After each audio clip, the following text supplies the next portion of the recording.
another American city is holding its breath. In late September, 6 bodies were pulled from Houston's bayous in less than 2 weeks, and fear did the rest. Dozens of people have been recovered this year as of early October, and it ignited TikTok, Instagram, and online forums with one viral theory: the Bayou serial killer. To many, it sounds like the setup for a true crime documentary, or worse, the early stages of a serial case investigation. But what's really going on? Officials insist there's no evidence of a serial killer or that any of the cases are linked. At the same time, they have urged caution: avoid bayou recreation, be extra careful after dusk, travel in pairs, carry a phone, pepper spray, and share your location while investigations continue. Still, no evidence doesn't calm a city when water can hide injuries, toxicology takes weeks, and everyone's bracing for the next recovery. Austin has been through something similar around Lady Bird Lake: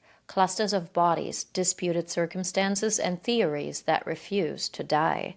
So, are we looking at a pattern or just tragic coincidences that look connected by fear and the way water hides clues? My name is Jenny, and welcome to Deep, Dark, and Scary, where we cover unsolved mysteries, missing persons cases, and suspicious deaths. This video contains content that might be disturbing to some listeners. In 2025, a disturbing pattern started to grip Houston, as body after body was pulled from the city's bayous.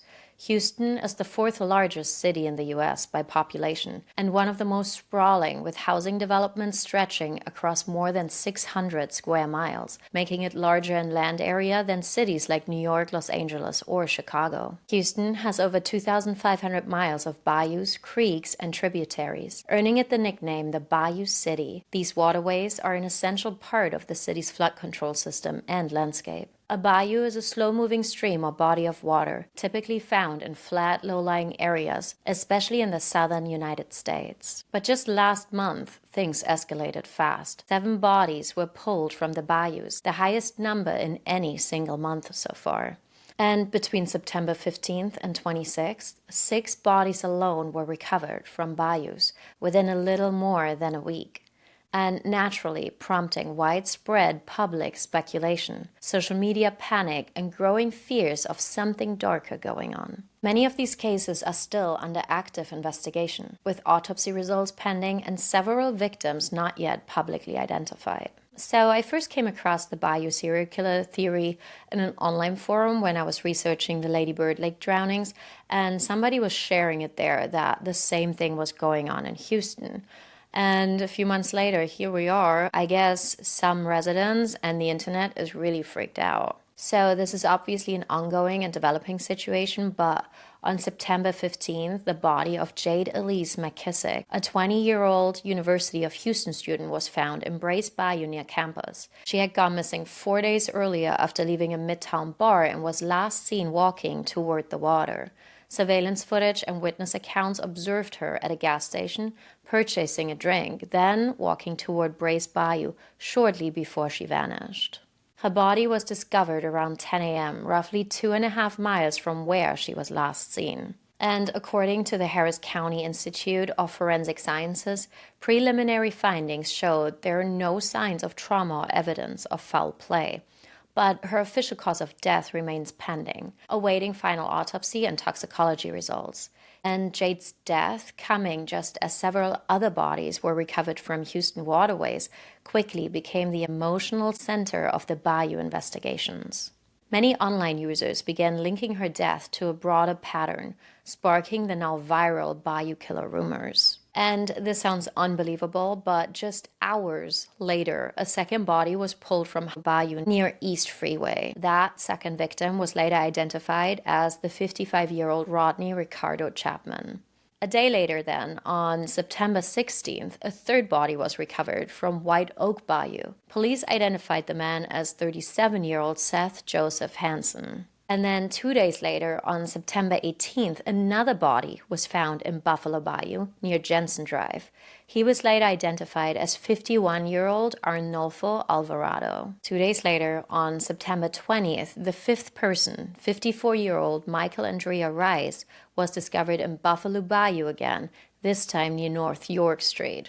And then finally, on September 26th, the sixth body was spotted floating in Buffalo Bayou, downtown near Commerce and Milam Street. The identity of this person has not been officially released, but Houston police told local media they believe the body may be that of a girl or woman pending family notification. So you can really see how fresh this is if they haven't even identified people yet or notified families yet. And according to the Harris County Institute of Forensic Sciences, the county's official medical examiner said at least 22 bodies were recovered from bayous across Houston and surrounding areas this year alone. That is 7 more bodies than what Houston police has officially confirmed to the public, because not every case falls under Houston Police Department's jurisdiction. Some of these people were found outside the city limits. And public records reviewed indicate 3 victims were women, and all other identified victims, 19 to be exact, were male, ages ranging from teens to seniors, but most of the men were in their 20s to 30s.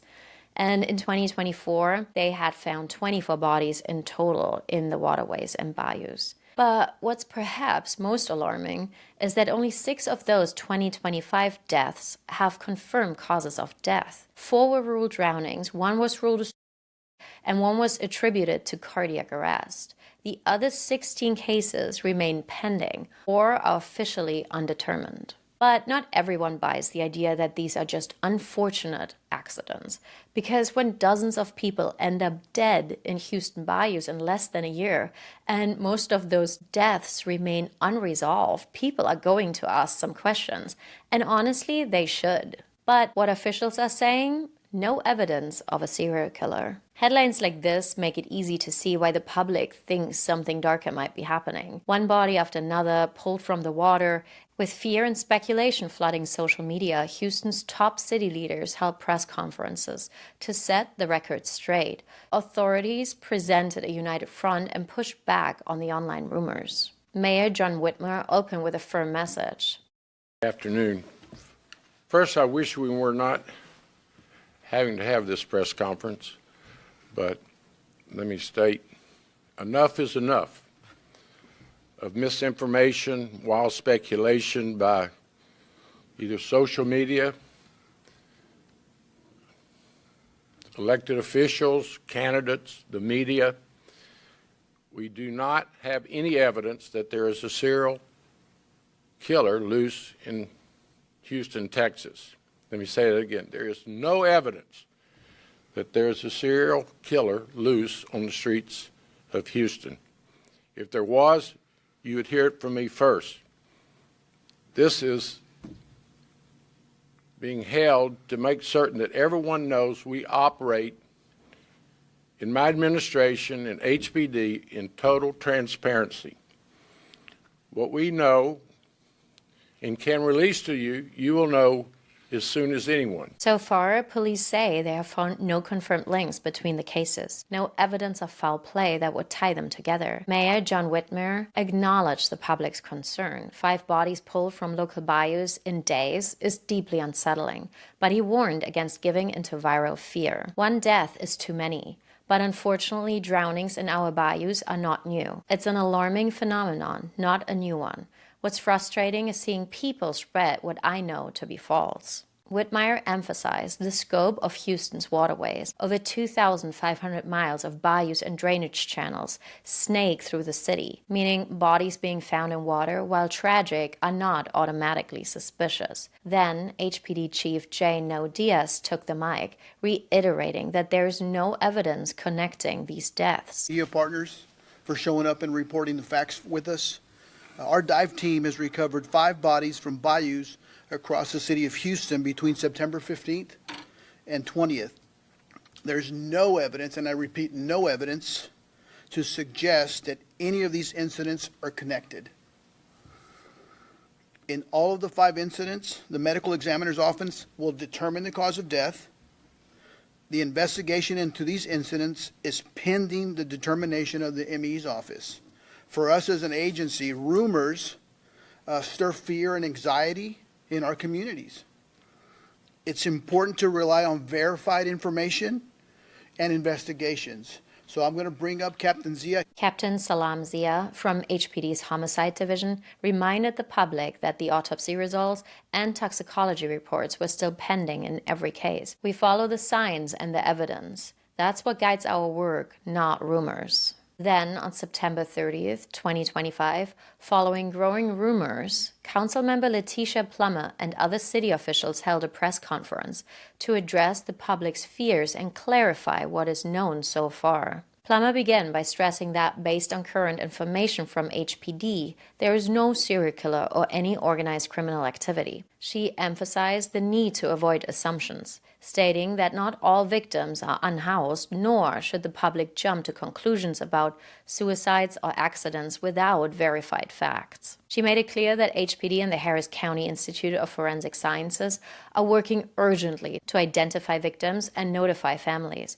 and determine causes of death. But then she also urged caution and awareness, especially around bayou areas after dark. Residents were advised to avoid underpasses, travel in groups, share their locations with friends or family, and carry self-defense tools like mace. Okay. Plummer also reminded the public that Houston's waterways, many with strong undercurrents, debris, and poor visibility, make bayous a dangerous environment. Even without foul play involved, it's easy to fall in and hard to get out. Councilmember Caroline Evans-Shabazz added a personal note about a friend's unresolved death and reaffirmed the city's responsibility to protect residents, including students and vulnerable populations. Community leaders called for more transparency. Basic details like age, race, gender, time, and location of each recovery to help ease public fears. They emphasized that vague answers feed speculation. And surely they're right about that. And that if city leaders don't communicate clearly, people will fill in the blanks themselves. So for now, the city stands by its position. No signs of foul play, no proven connections, no serial killer, at least not based on current evidence. Even as each new discovery has only added fuel to the theory. But what is really going on? Why police rarely sound the alarm, even if a pattern exists? In these types of cases, it seems like there's a common public frustration. If there's even a chance a serial killer might be out there somewhere, why wouldn't the police tell us? But the answer isn't always simple or reassuring. Authorities generally avoid issuing public warnings about potential serial killers unless they are absolutely certain, and here's why. They're trying to avoid a public panic. A premature announcement, especially in a dense urban area, can trigger widespread fear, overwhelm emergency services, and lead to false reports or chaos. And they're trying to preserve the investigation. If a potential offender learns they're being investigated, they might go silent, destroy evidence, change their pattern, or disappear entirely, making them even harder to catch.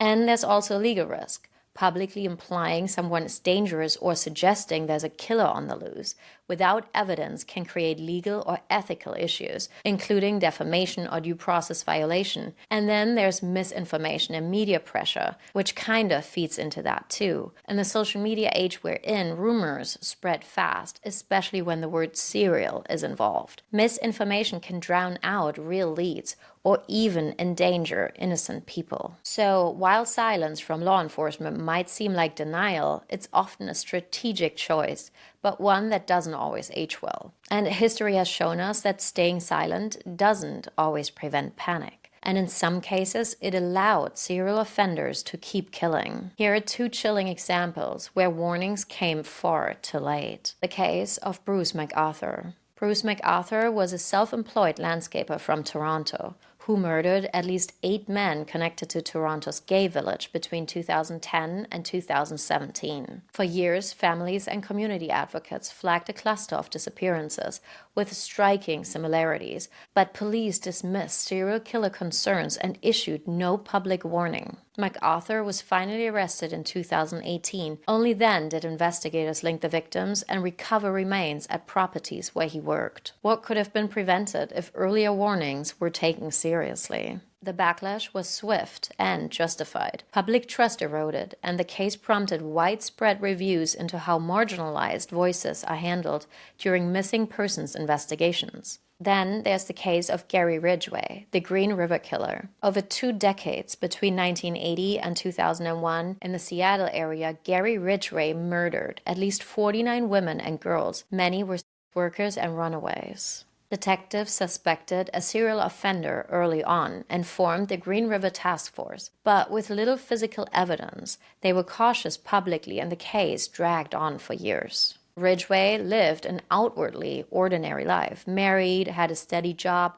while disposing of victims along riverbanks and wooded dump sites. In 2001, advances in DNA profiling finally tied him to several 1980s murders, and he later pled guilty and admitted to dozens of killings. These cases reveal something important. Caution can come with consequences. While authorities may be acting with good intentions to protect the integrity of an investigation, their silence can also leave communities vulnerable, especially when patterns are obvious but unacknowledged. And for many families, it's not just about catching the person responsible, but it's also about being heard, believed, and their loved ones' cases being investigated, and innocent people just going about their day being protected before it's too late. If you're finding the story interesting so far, please consider subscribing and liking this video. And let's continue. So, as the number of bodies found in Houston's bayous continues to climb, so do the online theories. But from what I understand, most of the conversation at this point online falls into 2 distinct camps. The first camp believes that what we're seeing isn't the work of a serial killer, but the tragic, predictable outcome of a growing homelessness crisis, intersecting with Houston's extreme weather and dangerous flood infrastructure. In Houston, the bayous weave through residential areas, parks, and industrial zones, making them both scenic and sometimes sites of concern when bodies are discovered in or near them. The most well-known is Buffalo Bayou, which runs through downtown Houston. In Houston, housing and the bayous are intertwined in ways few outsiders appreciate. The city's growth often pushes homes, apartments, and encampments closer to waterways and floodplains, places the bayous naturally occupy as drainage corridors. When development encroaches into these zones, the land's ability to absorb excess water is weakened, making flooding worse and increasing the danger for anyone living nearby. Many people found near the bayous belong to vulnerable populations: the unhoused, those with limited resources, or people in older housing close to or underneath bayou banks. When housing is tight and affordable options are scarce, people's choices shrink. In recent cleanups of bayou encampments, residents have reported being offered little more than short-term shelter, certainly not the kind of stability needed to avoid returning to dangerous zones. Locals say it's not a mystery if you've spent time in the area. People report regularly seeing tents, makeshift shelters, and entire communities built into Houston's sprawling drainage systems, the very culverts, creeks, and bayou banks where bodies are now being found. During heavy storms, these areas fill with water fast, and for people sleeping there, often under the influence or simply unaware, the current can sweep them away before they even have a chance to react. Some first-hand accounts describe people being carried for blocks or even miles. As one person online put it, "It's not a serial killer, it's just a sad reality. Flash flooding kills. I see people living in the drains all the time. They don't stand a chance when the water comes." Others shared stories from unhoused individuals who've lost friends this way, swept off while sleeping in the ditches, only to be discovered days later downstream. But here's the thing, researching this, I found that Houston's homeless crisis didn't suddenly get worse over the past years or year, which could have explained an increase in bodies being pulled from the bayous. In fact, almost the opposite is true. Over the last decade, Houston has been held up as a national model for reducing homelessness. Since 2011, the city has cut its homeless population by over 60%, thanks to coordinated housing programs, support services, and a strong focus on permanent housing. Between 2020 and 2024, Houston actually saw a 17% decrease in overall homelessness and a 33% drop in unsheltered homelessness. It's true that some recent reports show a small uptick, about 6% increase in the homelessness and a 16% rise in people living unsheltered, but those changes are gradual and not sudden. And they still place Houston far below the numbers it saw a decade ago. So if the number of unhoused people in Houston has been trending downward for years, why would the number of people dying in the bayous suddenly spike now? That's the question at the heart of this mystery, or is this just all a random coincidence? And yes, it's possible that some of those who died were unhoused individuals living in risky areas near waterways. And yes, flash floods are dangerous, especially for people seeking shelter in drainage tunnels and near storm infrastructure, obviously. But that alone can't explain the sudden wave of bodies found, can it? I don't know. What is your opinion? Let me know in the comments. I just found this theory very interesting. And I think it's partly because we don't really know the victims yet. To other locals, the scale of the deaths seem unprecedented. And Houston's overall homeless count has been relatively low and stable. Some city leaders have publicly suggested that a portion of the bodies recovered could be tied to the unhoused population, given their proximity to known encampments or bridges, but no official source has confirmed that the majority of these victims were homeless. Many identities, causes of death, and life histories remain under investigation and are basically unknown as of now to the public. But I do also want to mention that even if some or all of the people found in the bayous were unhoused, that doesn't mean their deaths should be dismissed. Every case still deserves to be investigated as a potential crime, in my opinion, and homeless individuals are statistically more vulnerable to violence, and history has shown that serial predators and opportunistic offenders often target those society overlooks. Like, I completely see it as possible that there are perpetrators running around that target that specific demographic because they can get away with stuff than if he targets Susan from next door.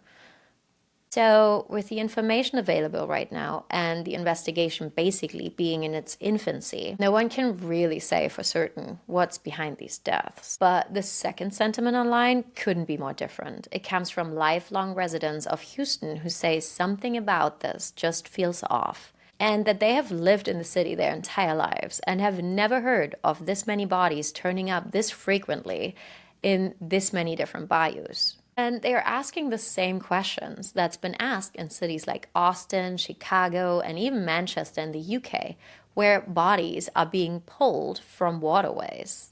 And some other people online pointed out that in past cases, similar speculation about serial killers was dismissed until arrests proved otherwise. Another argument being made a lot is that the FBI allegedly estimates there are dozens of active serial killers in the United States at any given time. And as far as I could track it down, the statement was made by John Douglas, a former FBI profiler, who has been quoted saying a very conservative estimate is that there are between 25 and 50 active serial killers in the United States at any given time, which is scary and crazy. But since most of them remain unidentified until they're caught, the true number is really, I would say, is unknown. And that leaves room for doubt and fear. So in the end, whether this is a crisis of housing and health or something darker operating in Houston's shadows, we'll probably have to wait to find out. Austin is just a few hours north of Houston, and Austin has been dealing with eerily similar headlines for years. Young people pulled from Lady Bird Lake, theories of drugging rings, and the so-called Rainy Street Ripper. For a deeper dive, check out 2 of my earlier videos where I break down the theories and forensic complications in detail, and also examine some of the Austin cases that show the disturbingly similar pattern. I'll link the episodes in the description below. But to give you a summary, over the past few years, dozens of bodies were found in and around Lady Bird Lake, triggering the exact same cycle we're seeing now in Houston. Unsettling headlines, viral fear, and speculation about a serial killer and predator roaming the city. Austin authorities describe these cases as tragic accidents, a mix of alcohol and proximity to water. But family, friends, and witnesses say the man had little to drink and would have never approached the water at night voluntarily, raising suspicions they were drugged and then lured, taken, or forced there. Austin's competing theories were built from the victims' last known movements, CCTV clips, what friends and families remember, final texts about feeling unwell, leaving early, meeting strangers, or walking home alone, but never reaching home. 3 leading theories about why bodies keep turning up in Lady Bird Lake stand out. The first theory claims organized drugging and robbery crews operate in bars and nightlife settings, sometimes tied to bar staff or rideshare imposters.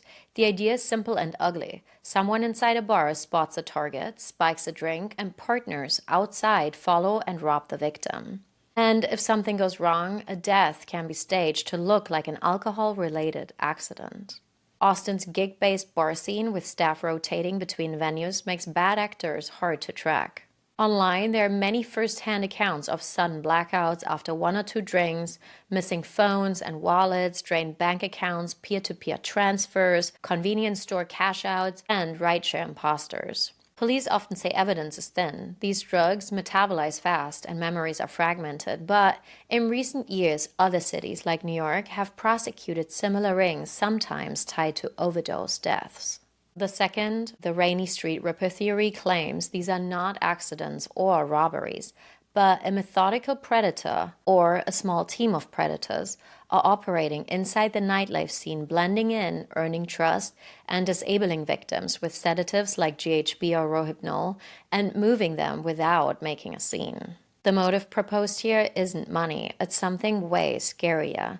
It's domination, control, and making the victims disappear without a trace, and in plain sight, in a busy city full of people on a night out. Here's the choke point of these cases: proof, especially proof of druggings. Let's quickly talk about the basic forensic and toxicology constraints. Toxicology windows for sedatives are so short, often a matter of hours, that by the time a body is found or a survivor even goes to the hospital, no evidence of a drugging is traceable. Also, in autopsies, standard panels focus on more common substances like alcohol and amphetamines, but coroners do not routinely screen for so-called date rape drugs and sedatives like GHB. These substances aren't included in the panels unless authorities or family members specifically ask for them. And in these cases, also water plays a critical role, because water erases forensic evidence and clues fast, efficiently, and systematically. It complicates autopsies and also makes alcohol-related drowning seem like a completely reasonable conclusion. So by the time a body is recovered, many traces are already fading or completely gone.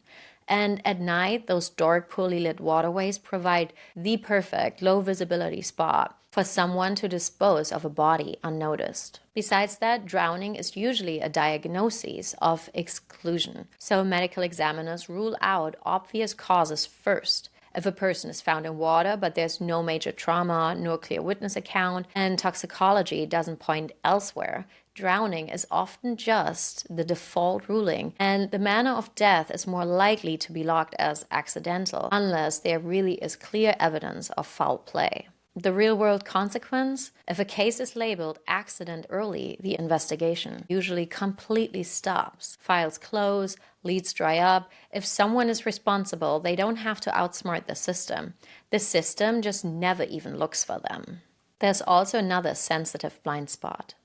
Salt testing at autopsies aren't automatic. Kits are typically ordered only when there are clear indicators or a specific request, and they are performed way less often on male victims, as you can imagine. Combine that with submersion in water and time, and whatever evidence might have existed is often unrecoverable.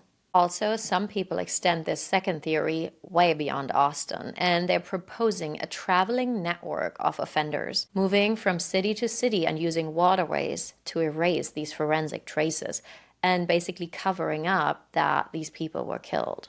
And the third theory ties into that, and it links Austin to a long-running idea called the smiley face killers. I'm sure a lot of people have heard about it. Retired NYPD detectives Kevin Gannon and Anthony Doard, with Dr. Lee Gilbertson, argued that coordinated murders have been disguised as accidental drownings across multiple cities, sometimes with smiley face graffiti found nearby, hence the name, often involving similar victim profiles and disappearance patterns as in Austin. And other writers like David Paulides, for example, in his book A Sobering Coincidence, echoes patterns he sees in mysterious missing persons cases, where bodies are found in waterways days or weeks later, surveillance showing victims walking in the opposite direction than where they said they were gonna go, and bodies reappearing in places already searched, sometimes multiple times, fueling the belief that some victims were held elsewhere and later on placed in the water, their deaths basically staged.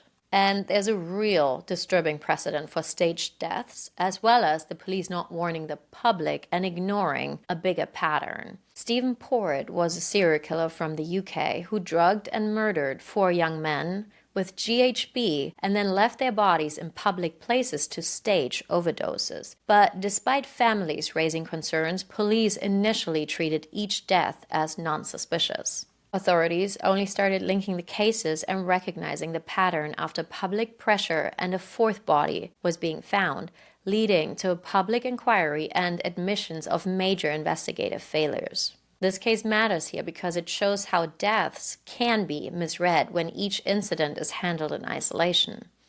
And authorities only started listening when more and more suspicious cases started to pile up. The same places, repeated details, and the same kinds of victims over and over. Well, or maybe not, because it seems to not be the case in Houston as of now, as far as we know. But strangely, New York back in the day, Houston and Austin, these are not the only places where people see a pattern in water deaths. Let's talk about Chicago, where since 2022, multiple men and women have been pulled from the river and Lake Michigan after nights out, often with few cameras showing their last moments, fueling talk that some cases might be more than accidents. The same thing was happening in Manchester, England. Locals have spent years debating the so-called Manchester Pusher, after more than 85 bodies were found of mostly young men in Manchester's canals since 2007. As in Austin, in the UK, authorities also point to alcohol and misadventure. But the victims' families, friends, and residents point to repetition, gaps in CCTV, and similar odd and eerie circumstances.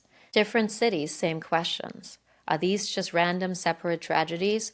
Or something coordinated that's just impossible to prove when the victim's last moments happen near dark water? Or could someone, or maybe more than one person, be using Houston's bayous as a dumping ground? To see why this idea even comes up online, look at nearby history. During the height of cartel violence in Mexico in the mid-2000s through the 2010s, investigators and journalists documented victims disposed of in rivers, canals, irrigation ditches, wells, and other remote waterways. For years, many of those cases were reported as isolated recoveries, body found in a canal because agencies lacked shared data and cross-jurisdiction coordination. But by the early 2010s, journalists, human rights groups, and forensic collectives began connecting the dots. Clusters of water recoveries in cartel-controlled regions, often showing signs of homicide. Later, witness statements and forensic matches confirmed that some groups used waterways to destroy evidence and delay discovery. That doesn't prove anything in Houston, but it does explain why people ask these questions. Looking at the past can help us frame the present and test what we're seeing now. And Houston isn't just a big city. It's also a logistics hub with major interstates, the I-10, I-45, I-69, an international airport system, and the Port of Houston, which makes this hub a crossroads for legitimate commerce, but also a target for drug trafficking, weapons smuggling, human trafficking, money laundering, and underground markets. Some networks have ties reaching into Mexico, Central America, and the U.S. prison systems, using Houston as both transit point and marketplace. Because bayous and drainage corridors run through nearly every district, some criminologists note they could theoretically serve as low-visibility disposal zones, much like remote canals and industrial tracts have elsewhere. To be clear, there's no confirmed link between the recent Bayou deaths and organized crime or trafficking. But given Houston's scale, geography, and criminal footprint, it's a line of inquiry worth keeping open if the victims' backgrounds and evidence supports it. Well, so as of now, yes, none of this proves a serial killer, but it does definitely explain why the theories persist. And also why it's important that every new recovery has to be tested on a case-by-case basis against the facts to find out the truth and potentially seek justice. When bodies recovered from water start to outnumber what feels normal, people connect dots. And there surely are some similarities to Austin. Clustered recoveries, overlapping locations, thin or missing surveillance, water that scrubs evidence away, and families desperate for answers. So it's clear why the same theories are gaining traction in Houston now. When you hear about another body in Houston's Bayou, remember Austin and ask yourself, are these really all separate accidental tragedies that are only connected because they surface in similar spots? Or are we witnessing something darker? Organized opportunists or a calculated predator hiding in plain sight? Or are multiple issues colliding here at once? Is the truth messy and the world not black and white and serves as a neat, simple explanation? So what do you think about the theories surrounding Houston's Bayou deaths? Have you heard anything else about these cases that I haven't yet? Have you seen anything online where you were perplexed and I haven't mentioned it in my video? Please share that and your thoughts and theories in the comments below. And until the evidence is clear, Houston's residents may keep their eyes on the water. And surely the unanswered questions will keep the theories alive. I'll be watching for official updates, identities, timelines, causes of death, so that this conversation can hopefully and eventually be grounded in clearer detail, fact, and we can make sense of what's really going on. So thanks for watching Deep, Dark, and Scary, and if you found this video interesting or learned something new, please like and subscribe, and I'll see you next time. Bye.